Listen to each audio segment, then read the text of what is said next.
Hello, and welcome back to another episode of Critical Reactions with your host, Bryan. We're going to continue on with this week's theme of unlikely features, looking at bands who are featuring artists that you just wouldn't typically associate with the original band. And in day two of this, we're going to be looking at a feature that, at least to me, is a bit more likely, having a vocalist of a heavy band featured in a different heavy band. We're going to be looking at Dillinger Escape Plan featuring Brent Hines of Mastodon fame. Let's dive into this. The track is Horse Hunter.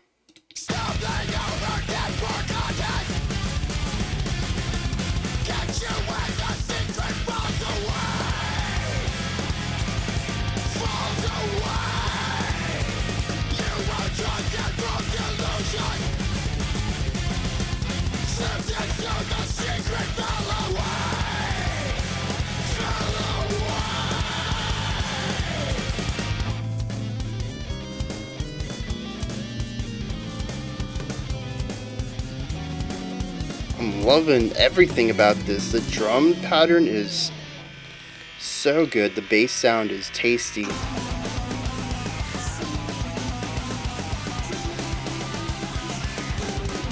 15-8? Oof.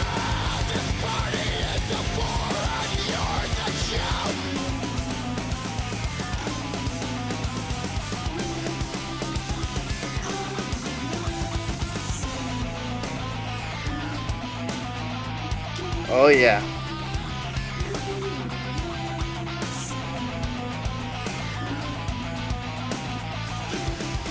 I don't know how they found that pocket though. Oh. Okay.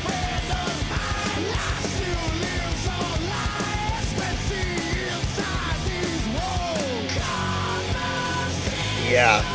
Actually a smooth transition for Dillinger. I'll take it.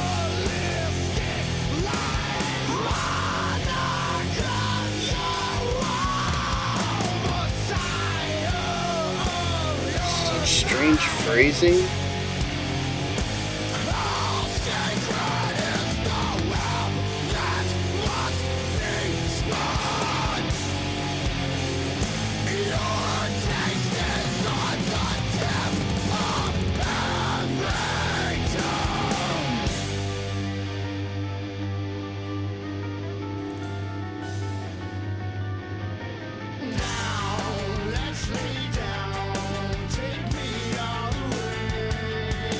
Ooh.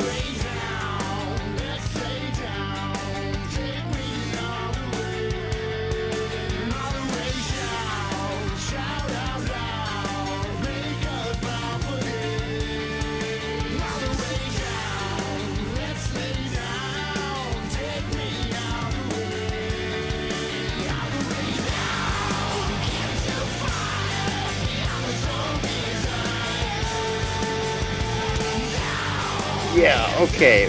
Just. Wow.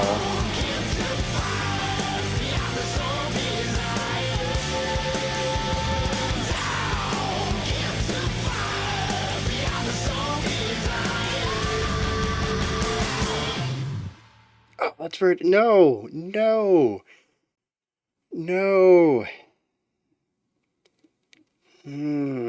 I found a Dillinger song I liked, and it's ended too. I bet a lot of Dillinger fans are in that position. I feel like a lot of their stuff is on the shorter end, but I mean, just a little disappointing. All right, so before we get into anything else, we gotta talk meter. So rarely can I pick up time signatures in Dillinger songs. They're just constantly all over the place. They switch time constantly. They switch time all the time. And I'm pretty sure I've heard before that they don't pre-compose music, not in like tablature or sheet music or anything. It's all feel, which is why a lot of their time feels and phrasings are all very strange.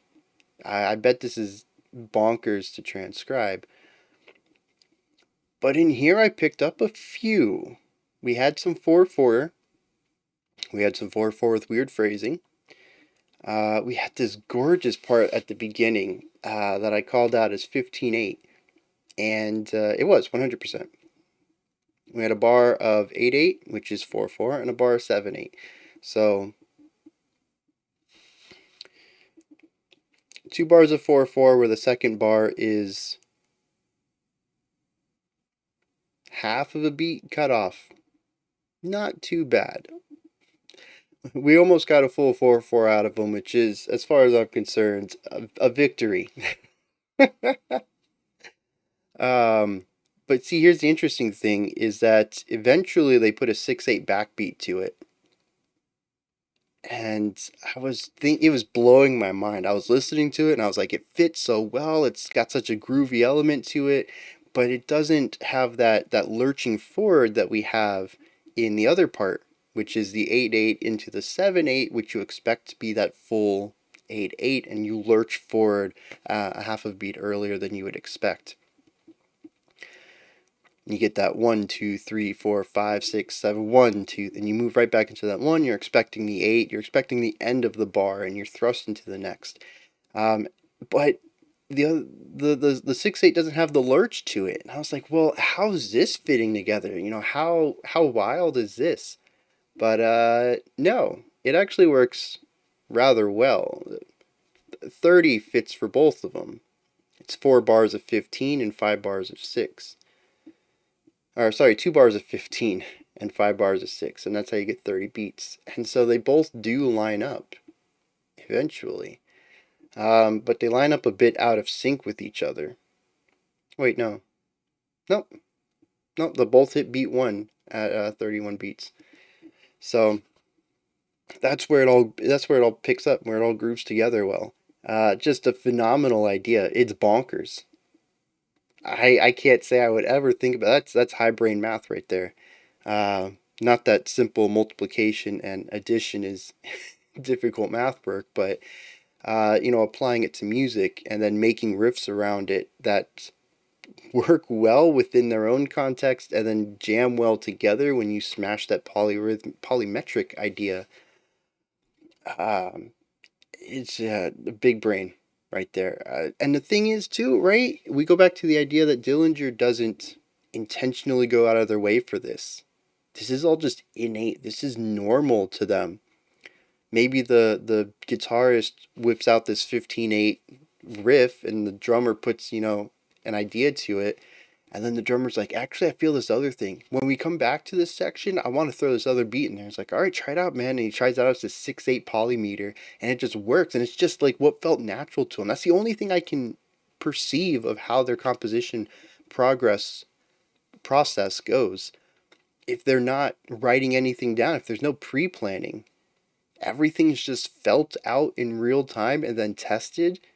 And that means that their brains just naturally work. All of them. They found, 4, 5 people who all work in this realm of hyper complex rhythmicality. Just naturally. Nobody needs to, pre-plan any of this. When I play around with weird time signatures or weird phrasing or polyrhythm, polymeter, everything gets planned out first. I plan out key notes, I plan out key beats, I plan out how they're going to fit together. I would have already known that 6 and 15, or the 6 and 15 would have come together at 30, and I would have been working within this 30 beat idea. Like, all this would have been done in the brainstorming session, and it feels like they just kind of suss it out as they go, and that's just kind of bonkers. Boy, they're on another level. Then at the end, that final groovy section I really loved. Interesting because it's an 18-beat phrase that operates with the hyper disjointed pulse of 5/13. No, sorry, that could be misconstrued for a weird time signature. 5/8 and 13/8. So we get a full 18/8 out of it. And I don't think there's any polymeter going on here. There might be, and I missed it, but the guitars and the vocals, and at least the first time through with the drums, we get a 5-beat pulse that 1, 2, 3, 4, 5, 1, 2, 3, 4, 5, 6, 7, because there's no more accents, and we don't get another accent until 14 beats later. So we get that 6, 7, 8, 9, 10, 11, 12, 13, 1, 2, 3, 4, 5, 1, 2, 3, 4, 5, 6, and it feels like it just gets dragged and stretched and dragged and stretched. I'm sure there's probably a better way to write it, but again, they don't care. They're not writing any of this down. I mean, what, 553, 567? There's no way to really nicely break that up. 5 and 13. I mean, you could do it in 18 and call it a bunch of sixes, but then your musical phrase is not lining up with your bars.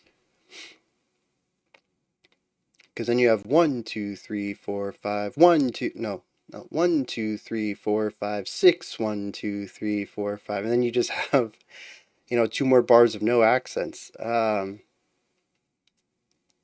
would be the easiest way to write it out without changing time signatures all the time. But it does not flow with what the music's doing. And as I've said before, the job of time signatures is to send information from the composer to the musician. It's why time signature isn't that important in a lot of rock and metal bands, because the composer is the musician. They already know their intentions of what the feel is supposed to be, the pulse, the phrasing. They made it, so they know what it's supposed to sound like. So time signature is more about framing ideas. And since there are both the writer and the musician, it's better to frame the ideas and what makes sense to them. But in the more traditional sense, the composer would not be performing. They might not even be conducting. And so they have to put a lot of information into it. And how you break up your time signature on paper is very important for getting your intentions through to the composers, to the conductors and the musicians, so that what gets played is what you originally wanted. Although, kind of going on a tangent here, so I'll wrap this up quick. There's really no way of guaranteeing, and that's why there's so many different recordings of so many different classical compositions, and they're all slightly different. Everybody's got a little different take on it. A ritardando might be stretched out a little further, or especially fermatas. Fermata, so much is given up to the conductor to dictate how long the fermata is going to last. Actually, really interesting from that perspective. A lot of modern music is definitive, but classical music wasn't, unless your composer was the conductor. But even then, the composers would eventually pass on, and I don't know at what point we would have begun to be able to record audio, so we couldn't even have those definitive recordings for a lot of it.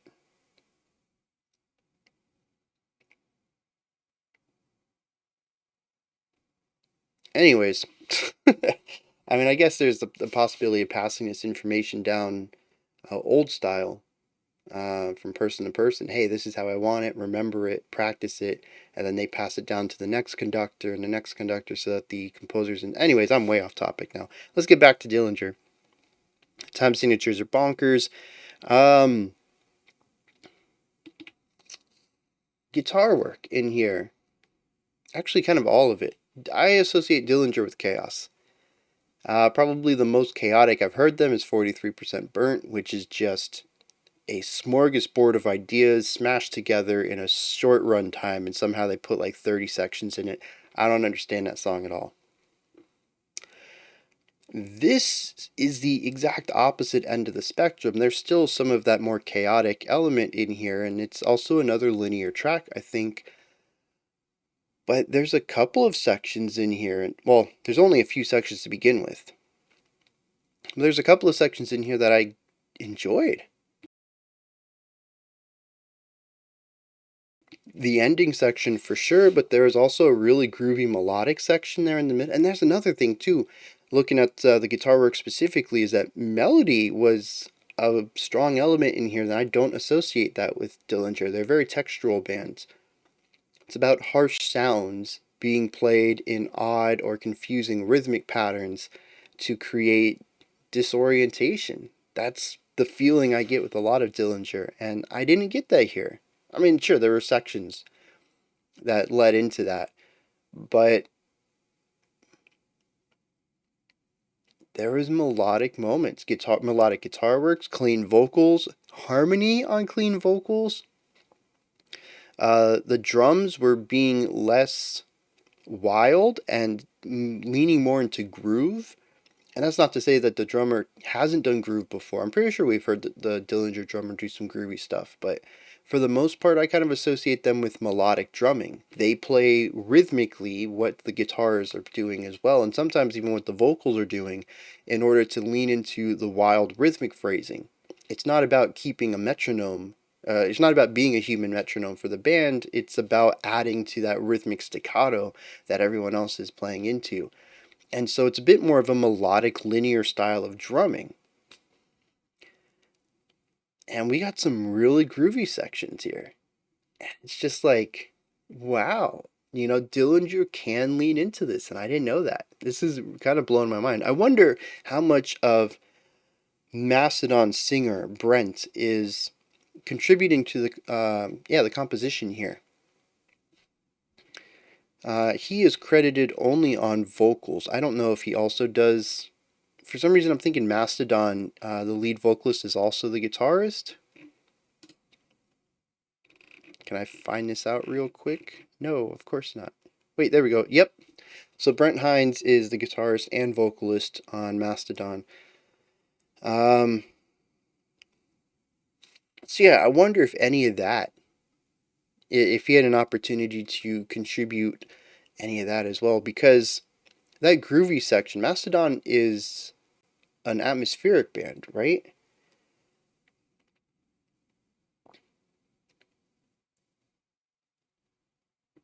And Dillinger is sort of atmospheric, but with a totally different.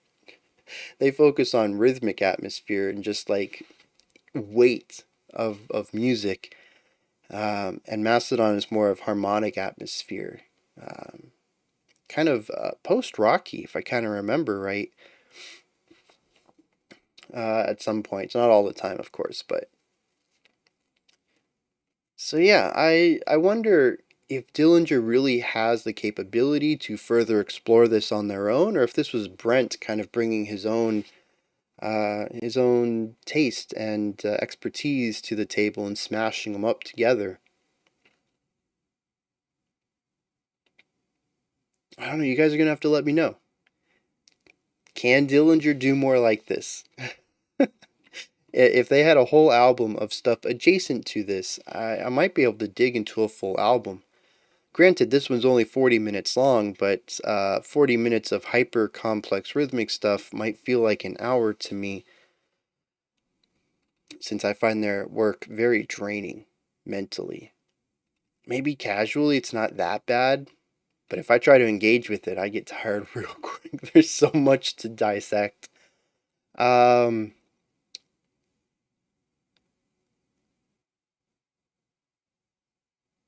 I guess that's about it.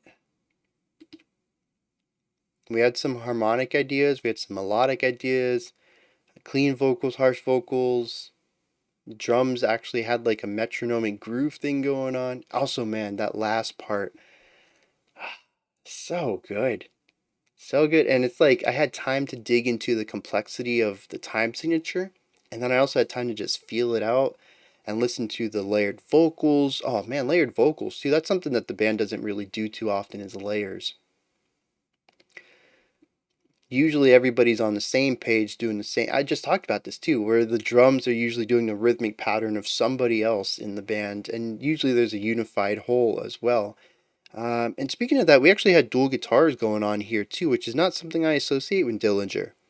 Both guitarists were doing different things, some of them rhythmic, and some of them, might I say, melodic? Uh, Atmospheric, if nothing else. Yeah, this was very unexpected for Dillinger. And the thing is, too, is I walked away from it wanting more. I think this is the first time that's happened for Dillinger. And that's pretty cool. And as usual with their lyrics, they're so minimal. That's the thing.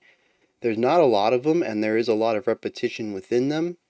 And so I think you just really have to either understand, maybe even have pre-knowledge of what the song is about.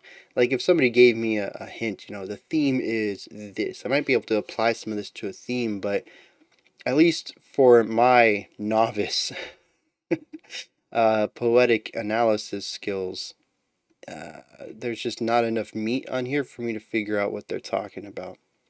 So I can't really tie this back to their music, but I wish I could, primarily because this song feels so different for me. A lot of the time a band has a sound, and so sometimes the lyrics might line up with it, but it feels more like a coincidence, where the band always plays this type of music anyways, and the lyricist just happened to write some music that perfectly lined up with, what the band is good at. And Dillinger, I don't want to call him a one-trick pony, but as far as my mind goes, and as far as my limited exposure to them goes, they do one thing very well and very often. There is no band out there that I would confuse Dillinger for, but they also do what they do a lot.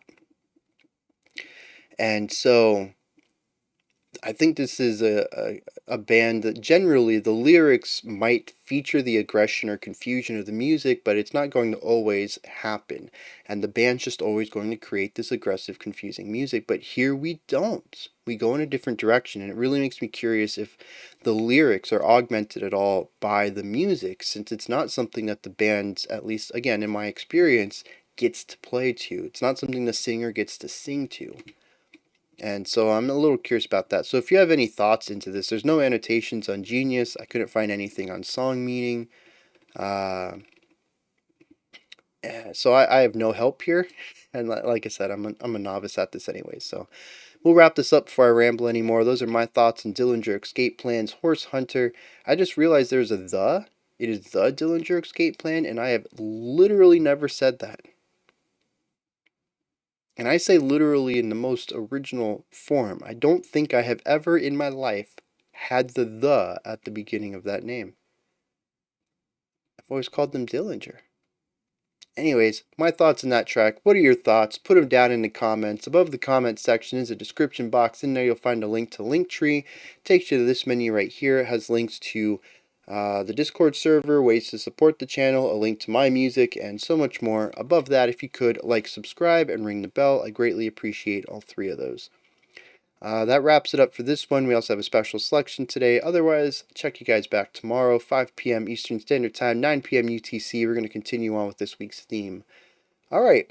Until next time, remember to be critical, not cynical, of the music you listen to, and have a fantastic morning, afternoon, or evening whenever you choose to watch my videos.